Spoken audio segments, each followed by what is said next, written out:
Hello everyone, this is Richard with Janus Motorcycles, and today we're going to look at the 450 and the first start process. So whether you have a 450 on order and are expecting delivery, or have just received your 450, this is a great video and resource for you to look through and check out specifically kind of things that are different on this bike if you're an experienced motorcyclist and are comparing it to other bikes, or if you're brand new to motorcycling and just want to learn the ins and outs of your new bike. Just to clarify, this is a video that's specifically for our 450 line.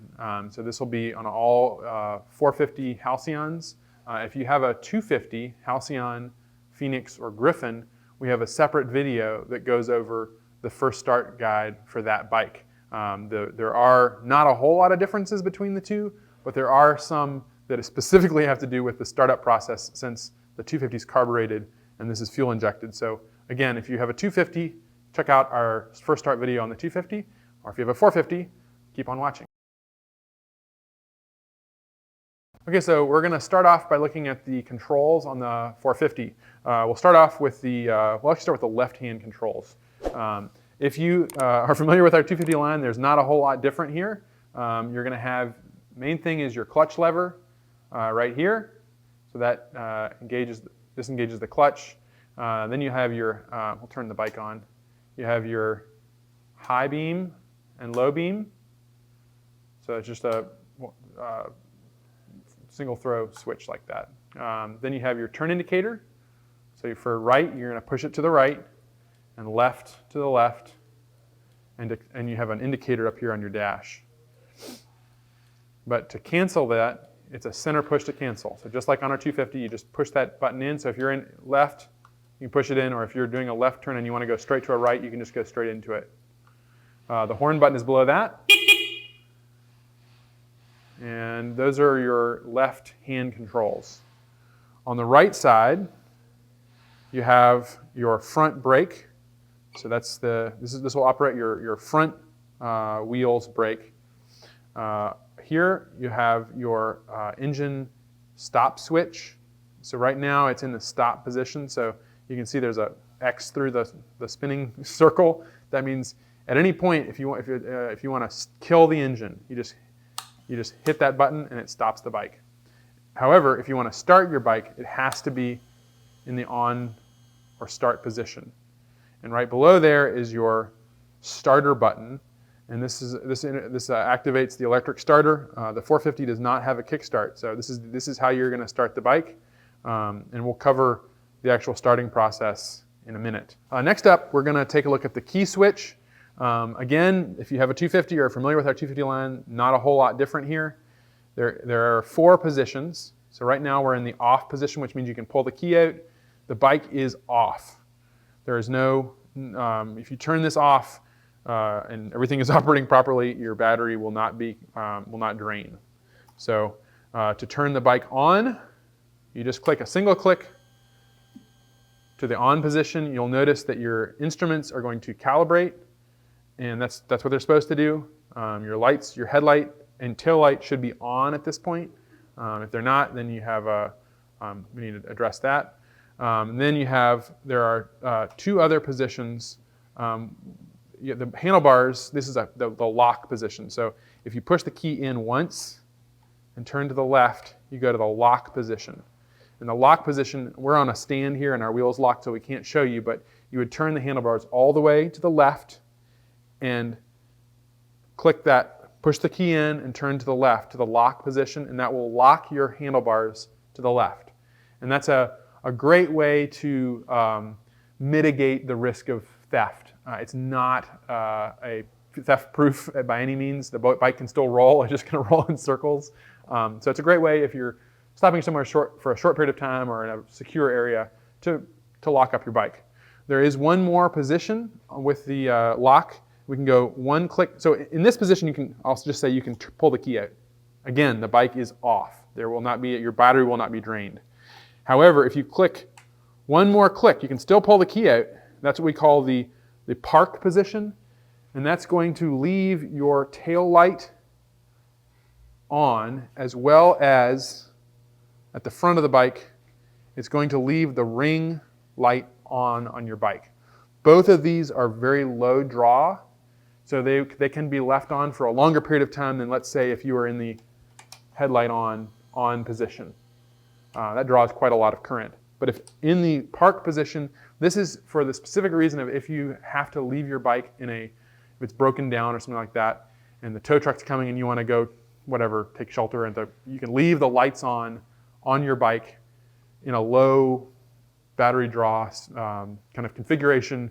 But the concern there and the thing that you need to be aware of is if you're parking your bike and you want to lock it and you click one click too far, you can drain your battery by the end of the day. You come back and it will be dead. So just be aware of that if you're locking the bike, if you're putting it in the lock position, that you don't put it in park unless you mean to. So we'll turn it back to the off position there. Next up, we're going to look at the instruments on your 450 Janus. Unlike our 250 line, the 450 includes not only the speedometer, but also a tachometer. So that's going to be, these are also slightly larger instruments than on the 250. The 250 kind of compresses all that information minus the tachometer into a single smaller unit. So we'll start with this. On the right-hand side is the speedometer. It's divided into 20 mile increments with a dividing line, so you can tell how fast you're going. The top speed on the 450 is about 90 miles an hour, and so these are wonderful instruments we get from MMB, which is a German company who makes them, as you can tell, specifically for us. We really looked a lot at the design of these and just the layout to make them more legible. So on the speedometer, you'll have not only the speedometer indicator, but you have a couple of additional indicators. There's an LCD screen right here, which we'll give it a minute. There it is. This is actually our third prototype, so it does have some miles on it. So you have your odometer. That's the first function. You have a trip 1 stats, trip 2 stats. And I should mention here that I'm accessing all these functions with a momentary switch, which is located right above your key switch.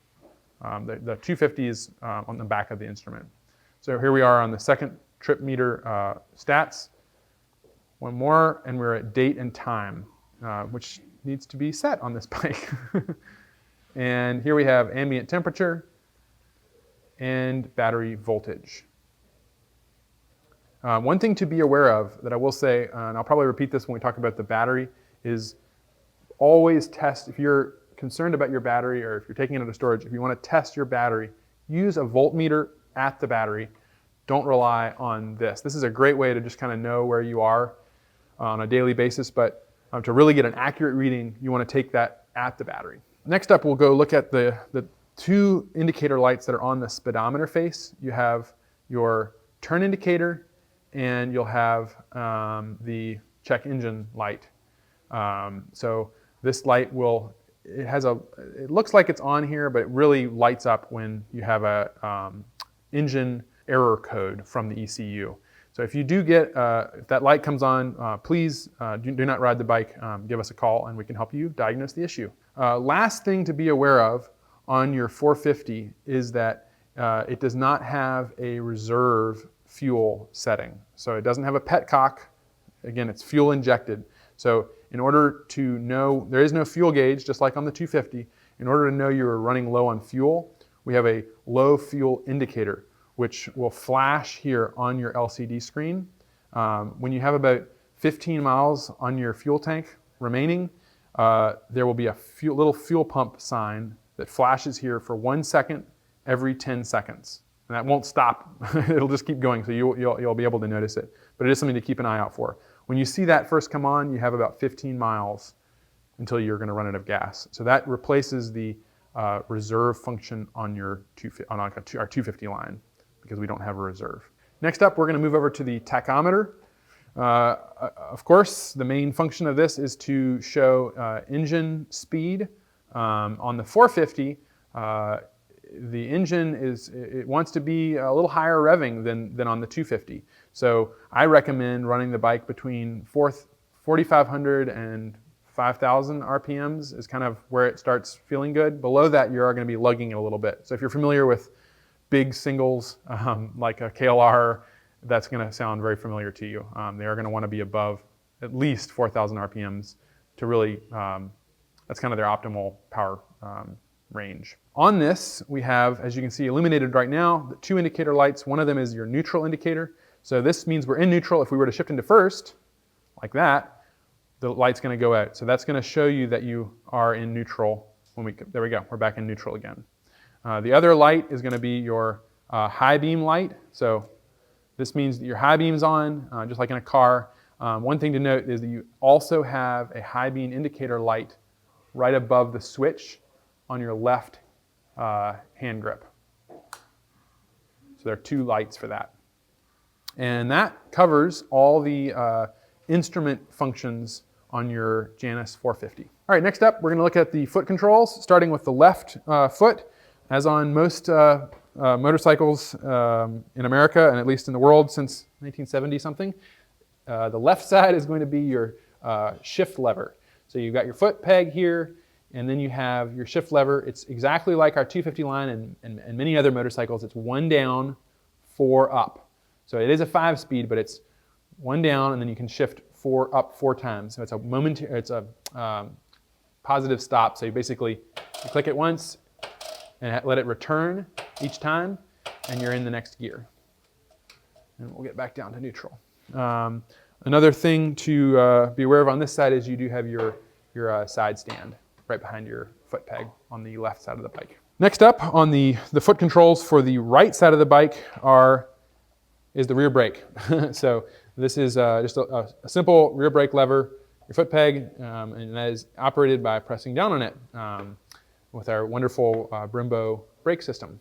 Next up, we're going to cover the oil system and oil specs for your Janus 450. Unlike our 250 line, the 450 is a dry sump engine, which means that the oil is contained in an external tank. In the case of our Janus Halcyon, that tank is right here behind the engine. And it can be accessed or topped up and checked right here underneath the seat. It also is engraved on there the weight of oil, which in this case is 5W40, full synthetic is what we recommend. So there is no viewport on this engine. So in order to check the oil level, it's very important that you want to check the oil on this dry sump engine with the engine at operating temperature. So by that I mean you need to run the engine for at least 5 minutes for everything to come up to temperature, all the oil to be moving through the bike properly, and then you can let the engine, kill the engine, and then let the bike rest for another minute or 2 to allow oil to settle, and then you check the oil. And so now we'll go over checking your 450 fuel or oil level. So we'll unscrew this little beautiful machined aluminum cap, and that's going to have a machined Delrin dipstick on there with 2 marks. So we'll wipe those clean, get that cleaned off, and then you're going to put that back in the tank. And again, the engine oil has reached operating temperature at this point, and just set it there. You don't want to screw it in, just set it there, and then remove it again, and you're going to see your oil level should be between these 2 marks. If you're over that mark, you've got too much oil in there. If you're under, you don't have enough oil in there. So you're going to want to see, again, your oil level between these 2 marks on your 450. We did take the time to mark on there the oil weight. So if you're ever in any debt, you don't even need to open your manual. That is the weight of oil you're going to want to put in for most of our riders. And it can be added right there. You will notice that because that Delrin dipstick is in there, it can be a little interesting to screw it in. It'll want to kind of go in, it'll turn, and then you kind of have to squeeze it around a little bit, and it'll turn again. So that's the way it's supposed to be.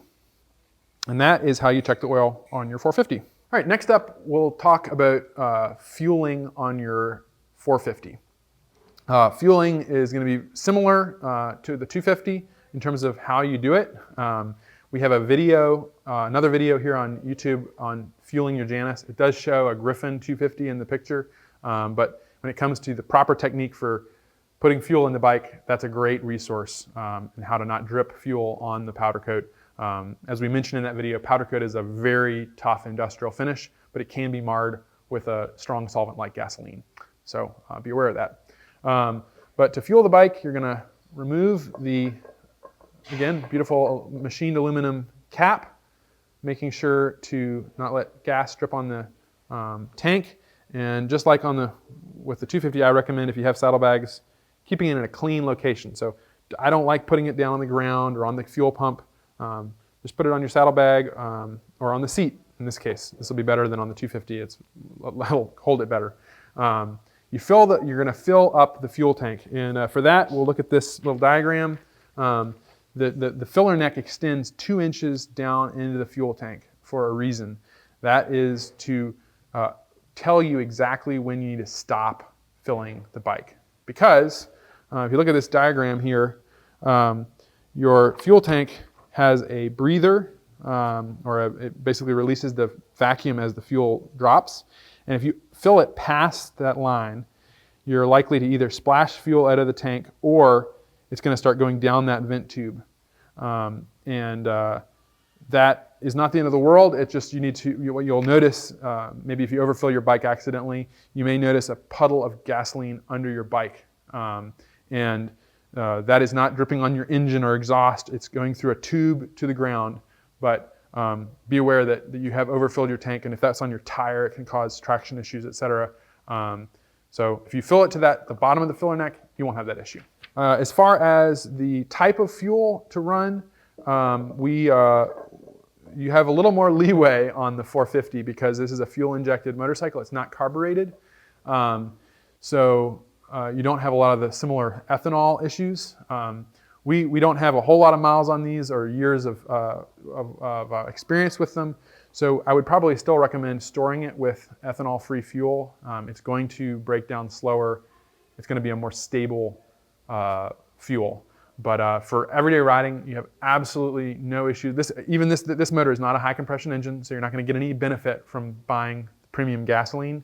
And you're actually more likely to get older gas if you use the more expensive stuff because it doesn't get used as much. So your standard, I think in our handbook we recommend 91 octane, but you can get away with 89 and up to E10. You can use E10 being an ethanol fuel. Anything above E10, it's too much ethanol for a standard internal combustion engine.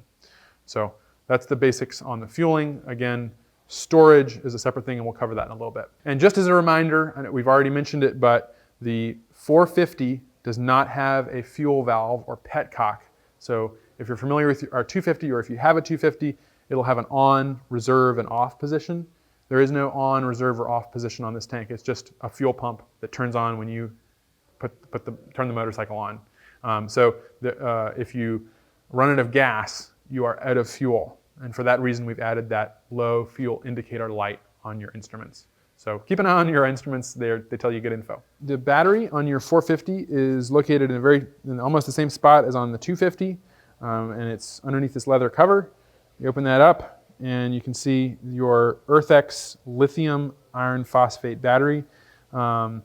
This actually here, we have a little battery tracker so we can monitor how the battery is doing on our prototype, but it would look just like this on your 450.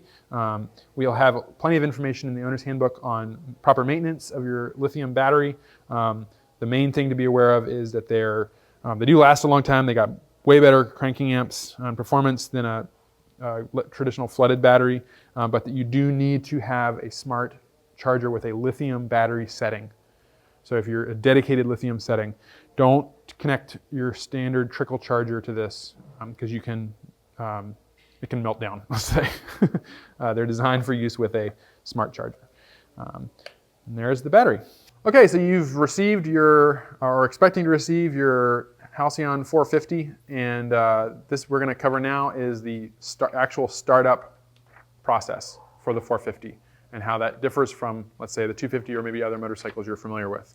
The first thing that we recommend you do is to follow the MSF, or the Motorcycle Safety Foundation's T-Clocks inspection.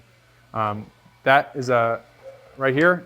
T-Clocks stands for tires and wheels, controls, lights and electronics, oil and other fluids, chassis, and stands. We recommend you can go to their website, MSF, Motorcycle Safety Foundation website, and under the downloads section, you can download this very form right here. It's a PDF and print it out. It's a great detailed checklist that we really should be, every rider should be performing before you go out on a ride, just like a pilot does before they take off. So it's a great way to just know the bike's in good shape. The next thing we'll cover will be interlocks. So unlike on the 250, the 450 has some different interlocks, including a side stand interlock. So that means that in order to start the bike, so if the side stand's down, the bike, you can have the switch on, you can have the key on, and the bike is not going to start.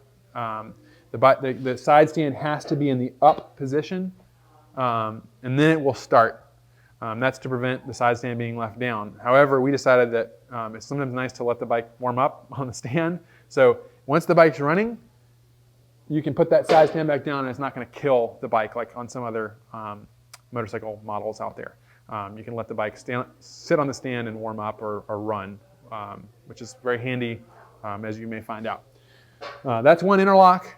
The other interlock that is different, this is a different thing than on the 250. Similarly to the 250, let's turn it back on. Let's see, we're getting down to neutral. So we're in neutral right now. To start the bike right now, side stand's up, we're in neutral, the starter's going to turn over. You can start the bike that way. However, if we are in first gear, like we're at a stoplight and we stall the bike, you can pull in the clutch lever and still start the bike. You can be in any gear actually and start the bike as long as the clutch lever is in. So that's a little different than on the 250. It just makes it a little easier if the bike does stall or something and you're in traffic. All you got to do is be in first and start the bike and you can pull away. So it's an extra feature. But if you're in first and you try and start without the clutch in, it won't start. It's not going to lurch forward. To start your bike, we've gone over the interlocks. We have the key on in the on position. The instruments have calibrated. The side stand is in the up position. We are in, let's just say we're in neutral to start the bike for the first time. And this is a fuel-injected motorcycle, so you do not have a choke. You don't need a choke. It's going to automatically enrich the fuel when you first start the bike, no matter what temperature it is.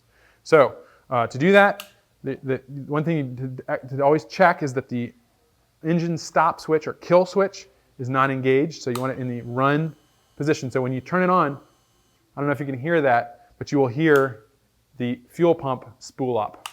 And it's going to pressurize your fuel injection system.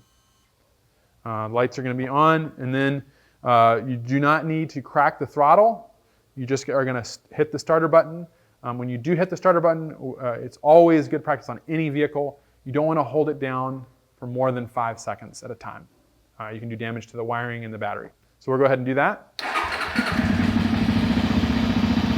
And the bike should start right up. Then we can use the kill switch to kill it.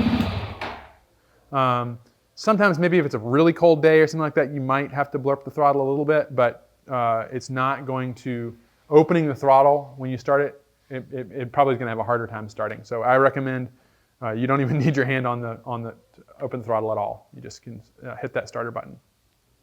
Once the bike is started, we do recommend, and this is very important, not only for the period of break-in, but I recommend for the life of the vehicle, you're going to start the engine, and we strongly recommend, especially during break-in, but recommend that you let the bike come up to temperature for at least 1 minute before you go on a ride.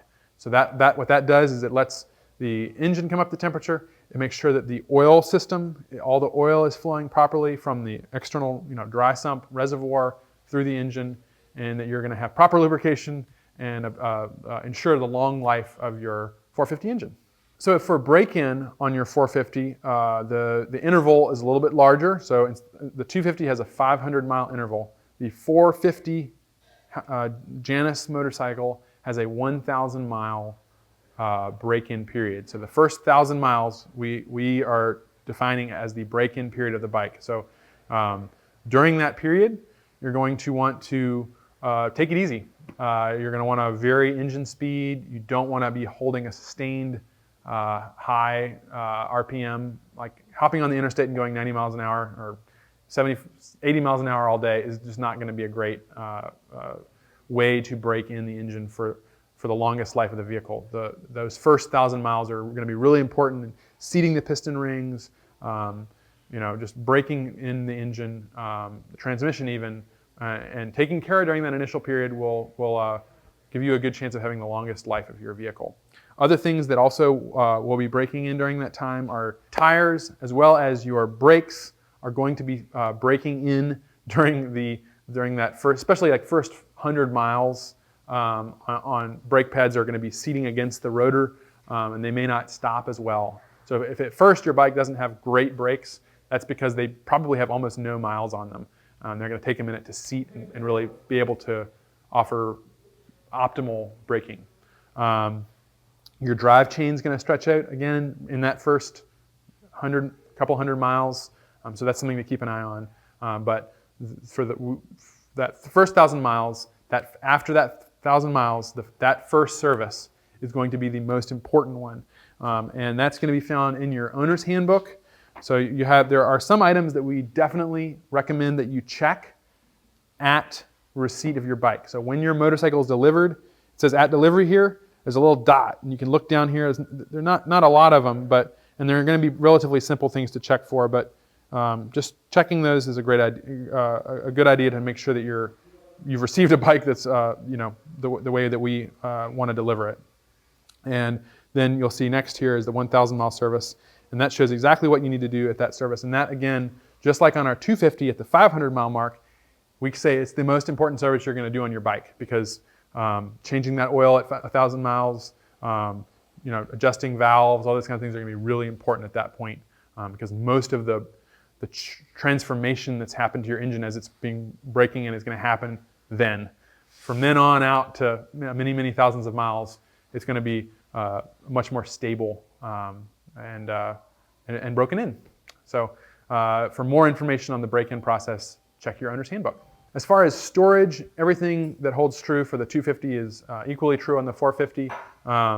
The fuel, you should definitely use a stabilizer in your fuel if you're planning to store it. As what we say is for 1 month or more.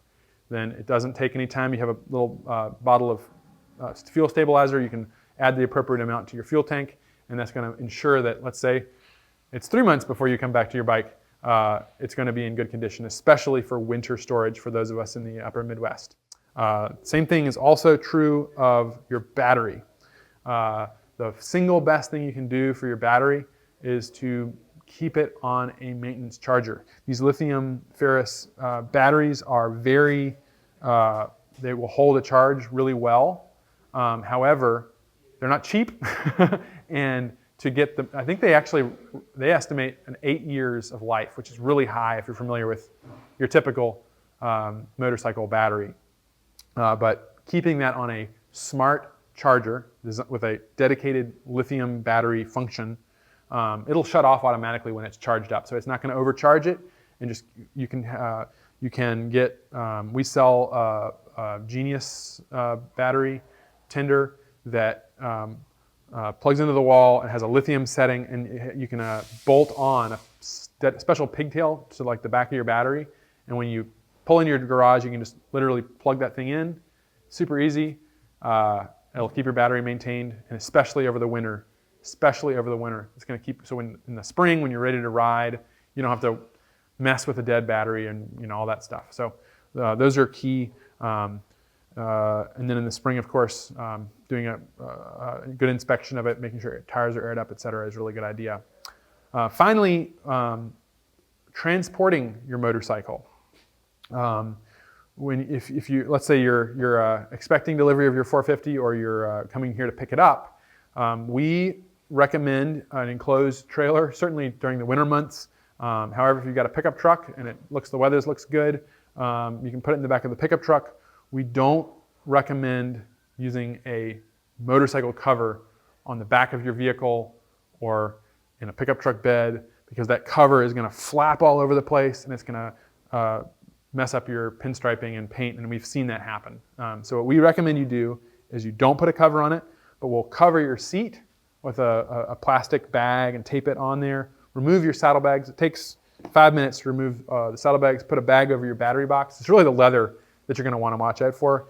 And then when you get home, if it did get wet, you can wash it down or spray detail it, and that's going to be a great way to just transport the bike. And if you are coming to pick up, we'll show you how to tie it down, etc. Well, congratulations on your Janus 450. You're going to have a lot of fun on it, and this is just a resource for you on the first startup of your bike. One of the most important things I can tell you is if you have any issues during the process, we are here to help you. So give us a call. We've got a service team, sales team that are all excited to have you be on the road and enjoying your 450. So get a hold of us and we will take care of any questions you have. Thank you so much and congratulations.